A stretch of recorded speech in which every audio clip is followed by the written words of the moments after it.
that door on January 11th, 1992, it created a zone of overlap between two very different spirals of evolution. We have 20 years until December 31st, 2011 to move through this zone of overlap for those of us who now choose to graduate from duality and move into oneness. As we move through the doorway of the 1111, we are now graduating from duality. And as I said, moving into oneness, we're moving into new octaves of awareness. We're moving out of the patterns of dimensions into an entirely different patterning, that which exists in the spiral of evolution of oneness. Now the planet Earth is coming through the doorway with us, and it's going to be shedding its skin at some time before the doorway closes at the end of 2011. And we'll find that all the layers of illusion, all the layers of pollution, all the layers of disease on this planet, everything that was based in duality will be dissolving away from the Earth, and the Earth will arrive on the other side of the doorway with the ones of us who choose to make that journey, and it will also be reborn anew. Because of the opening of the 1111, we're now living in very, very interesting times in which we have a superimposition of two very different worlds, that which is based in duality and that is based in oneness. And every day we're faced with choices of where we're going to anchor our being, in duality or in oneness. We also find that everything is new as we move into this new spiral of oneness. We find that the old Earth grid patterns, the old planetary vortexes, are now shifting to very, very new ones. We find that each of us, as we awaken and remember on this planet and step into and embody more of our higher truth, that we are now serving as anchors and pinions of the new.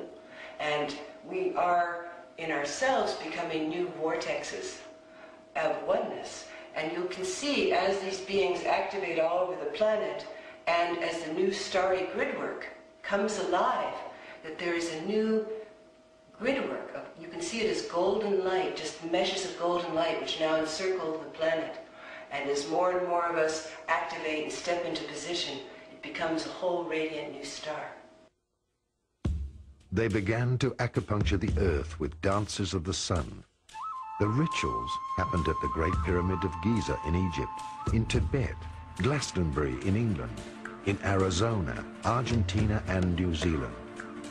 Around the planet, the activation of the gates to ascension was launched by the incarnated angels and extraterrestrials, accompanied by awakened ascending humans. The conscious activation of the master grid nets inevitably will lead to the Earth ascension into the fourth dimension, with or without passengers. But it wasn't only the incarnated extraterrestrials who started the acupuncture of Earth's geomantic power centers, distributing wise information and ascension into the subconscious of the living planet. What is behind the Starborn? The people who are here today all have a tag saying Starborn. What are the Starborn people? They are the so-called Starborn people. They do not come from the Earth, but from outer space, and they are aware of their origin. These people incarnated here onto this Earth at this point in time in order to fulfill the duty of which I have already spoken, and in order to do the work within the agreement to incarnate. Where does the knowledge of the Starborn people come from? Do they get the knowledge from their inner self or from some religion? Where does it come from? This knowledge comes essentially from their inner self because they have awakened in this time and they are receiving the inner images or messages. This knowledge is also transmitted through mediums who are helping those who are not quite ready yet to find their own in themselves. Later, they are able to find their own path. Is it true that the people who meet here are from different countries but do not belong to any specific religious denomination? Is it also true that many people who have felt intuitively or telepathically compelled to meet in these powerful places of the world on this day? Yes, that is right. I do not belong to any religious denomination, but I do believe in God. To me, the highest goal is to encounter the light, to meet God. What do people do here with these circles, with these circular formations? What What do people accomplish with these circular formations? It is a very specific ritual which is carried out. It is the attempt to establish a connection with the earth in a fully conscious way. We wish to open all the body chakras, all the energy centers, and to let the energy from the earth flow through the body into the cosmos, and at the same time from the cosmos through the body, indeed to transform the energy and to send it back through the heart center. Thanks to this strong heart energy, which is sent out, a spiral appears in the circles. This spiral becomes stronger and stronger and turns ever faster, finally moving upwards like a light post or as a light ball. It is like a signal for the vibrational change. Could we say that the earth is being acupunctured? Yes, we could compare it to acupuncture. It is a good image.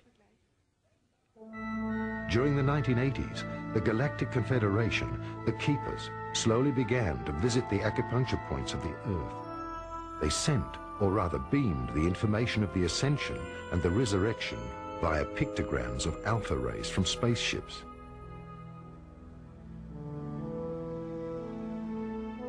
The Keepers send holistic codes into the human subconscious to activate the frequency of the light bodies. The cells of this organism have to adapt to the quickly increasing vibrations or look for another playground in the universe where they can still play with the concept of separation.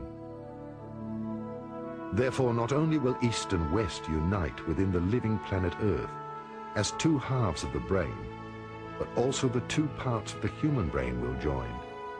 At last, all opposites will combine their efforts, and light and darkness will complement each other on a higher level.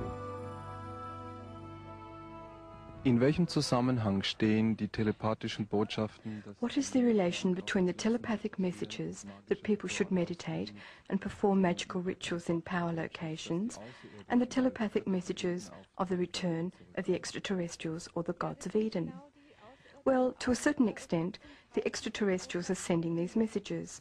The person who has the mediumistic faculties receives the message not only from masters and certain individual beings, but also from the Space Brotherhood. The Space Brotherhood is very committed to assist us all, as well as to help the Earth, to help us on Earth to make the transformation. Could one say that the extraterrestrials, or the Eden gods, as they are always described, bear a relation with our archetypal god figures? Yes, absolutely, because at times, when we did not know that they were travelling extraterrestrials, they were simply considered to be the entities coming from the sky, and thus they were gods to the inhabitants of the earth.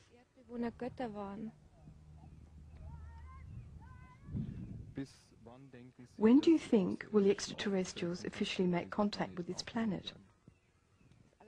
It is already happening. It will not be long. The ascent of ancient cultures. Long before our time, other cultures have experienced a collective ascension. During past golden ages of the cosmos, mostly only sun illuminations were possible because the physical immortality and transmutations were not yet possible. Therefore, in the old cosmologies, we can find only descriptions of the bodies of light of the enlightened. People can only be guided towards reaching greater devotion to their inner God through many reincarnations. That way, they increase the vibration of their chakras. The reincarnation is the path of slowly opening up to a new consciousness. Advanced souls, like the masters, were so transparent that one could see a glow around their bodies.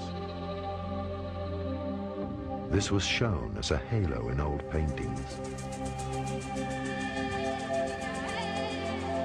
Opening up to the inner cosmos and increasing frequency was the first step on the way home. Matter increased its vibration frequency on the way home to the light. The heart chakra is actually what I feel is the gateway between the lower and the higher bodies, but we actually have energies that connect us through all the dimensions back to source energies, and these can be experienced by simply aligning them. We have the physical manifestation, which we see as our molecular structure of our body, which is quite dense, but we also exist on many higher, finer frequencies through to source energy. That energy exists within, and the chakras, those energy centers, connect us all the way through to that highest source energy and frequency of being. The heart center is the center through which that divine love flows from the higher dimensions through into the lower bodies. All of our thoughts influence not only the outside world via the